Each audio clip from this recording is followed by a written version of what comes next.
እንግዲህ ዶክተሩ ገብቶ ቲናን እያያት ነው ማለት ነው። ቲና ደግሞ ያው ዶክተሩ ግራ ገብቶት ብቻዋን ላውራት ወይ እያለ አባባን እያናገራቸው ነበረ። ቢሆንም አባባ ግን የቲናን ሲራ ስለሚያውቁ አይሆንም፣ የልጅን ሚስት እኔ ነኝ መከታተል ያለብኝና እኔ ያለሁ ነው የምታያት ብለውታል። ያው ካያት በኋላ መቼን የጀመራት እያለ ነበረ። ግራ ገብቶት ሐኪም ቤት መሄድ እንዳለባት እና መታየት እንዳለባት ሐኪም ቤት ውስጥ መሄድ እንዳለባት ለአባባ ሲነግራቸው አባባ አስቸጋሪ ጉዳይ ስለሆነብኝ ነው ሲሉት በቃ ፋዘር ውጭ እናውራ አላቸውና ውጭ ካወሩ በኋላ ከተሰነባበቱ በኋላ ዳጊ እንግዲህ ለብዙ ጊዜ የለም ነበረ። አሁን ዛሬ መጥተዋል። ኤዱ ደስ ብሏታል። እጅግ በጣም ተነፋፍቀው ነበረ። መጥቶ ቤተሰብ ሁሉን ነገር አስተካክሎ ምናምን ዳኒ እንግዲህ ከቤተሰብ ሁሉ ነገር አጨራርሱ ምናምን የቀረኝ ሽምግልና ሽማግሌ ወደ ሴት ቤት መላክ ነው እንጂ ከኔ በኩል ያለውን ጨርሼ መጥቻለሁ ብሎ አበስሯታል ማለት ነው።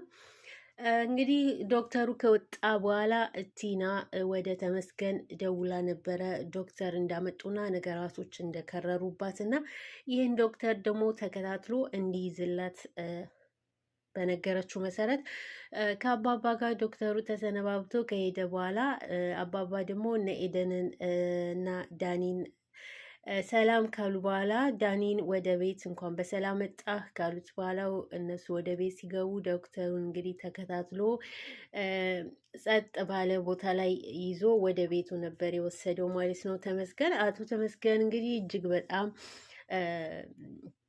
ትንሽ የተጋነነ ገጸ ባህሪ ነው ያለው ማለት ነው። ዶክተሩ ምን ፈልገ ነው? ምንድነው የፈለግከው? ከእኔ ምንድን ነው የምትፈልገው? እያለ ስጠይቀው በራስ ጊዜ ራስህ ላይ እባብ እየጠመጠምክ ነው እና ከዚህ ከስራ ተቆጠብ ነበር ያሉ። ምንም እንዲሆን አልነገረውም። ያው ሁላቸውም እየተነፋፍቀው ነበር እና ሰላም ከተባባሉ በኋላ ኤደን የታመመችውን ገብተህ ያት ካለች በኋላ ዳኒ ገብቶ ሲያያት እጅግ በጣም አዘነ።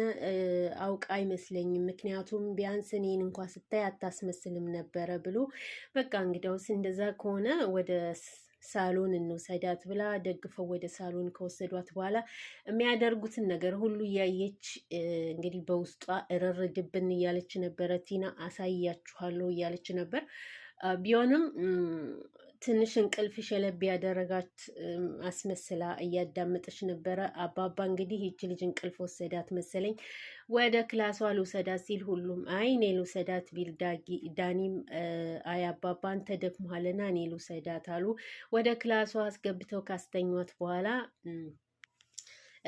ለተመስገን ነበር የደወለችው። ተመስገን ብዙ ጊዜ ደውሎ ስላጣት ምንድን ነው ብላ ወደ ተመስገን ነበር የደወለችው። አቶ ተመስገን ደግሞ ዜናውን አበሰራትና ልጁ እንደተያዘና ወደ እሱ ጋር እንዳመጣው ነበር የነገራት። በል እንግዲያውስ በደንብ አድርገህ ያዘው፣ እኔ እመጣለሁ። በይ እንግዲህ ከዚህ በኋላ የምትወጪ አይመስለኝም፣ ነገ በጠዋት ነይ ካላት በኋላ እሺ ብላ እንግዲህ እንደምትመጣ ነግራው ስልኩን ከዘጉ በኋላ ያው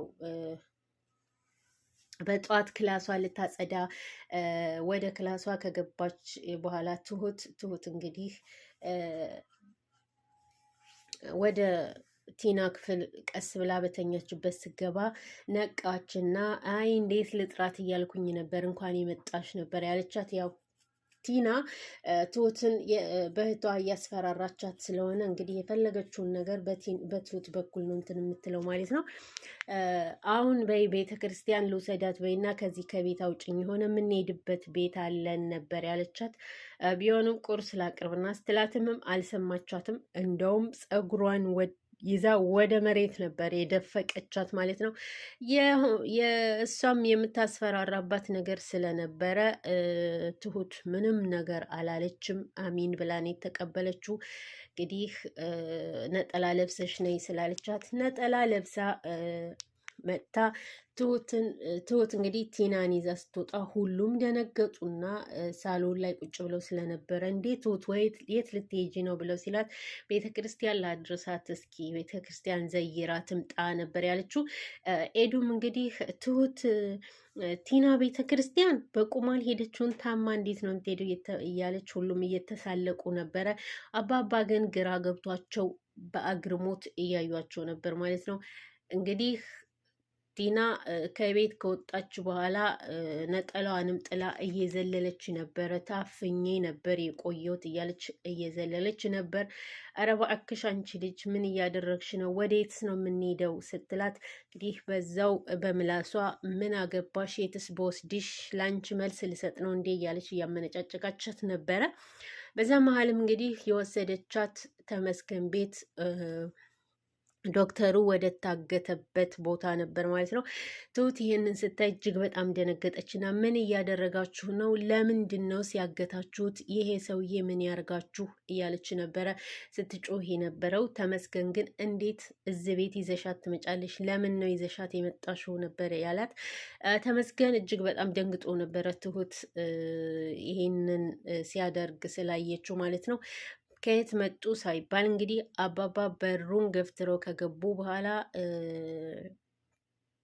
መሳሪያቸውን ሁሉም ላይ ነበር ያቀባበሉባቸው ማለት ነው። ማንም እንዳይንቀሳቀስ ብለው አባባ ተናደው መሳሪያቸውን አቀባብለው ሁሉንም ማስጠንቀቂያ ሰጡ። አባባ ይህን መሳሪያ ይተኩሱታል ወይስ ከዛ ከቤት ውስጥ ማንን ነው የሚያድኑት? ወይስ እንደገና ደግሞ አባባን መሳሪያቸውን ቀምተው መልሰው እነሱ እንትን ይሏቸዋል? ይህንን የሚቀጥለው ክፍል እናያለን ማለት ነው። በተረፈ አመሰግናለሁኝ ስላዳመጣችሁኝ።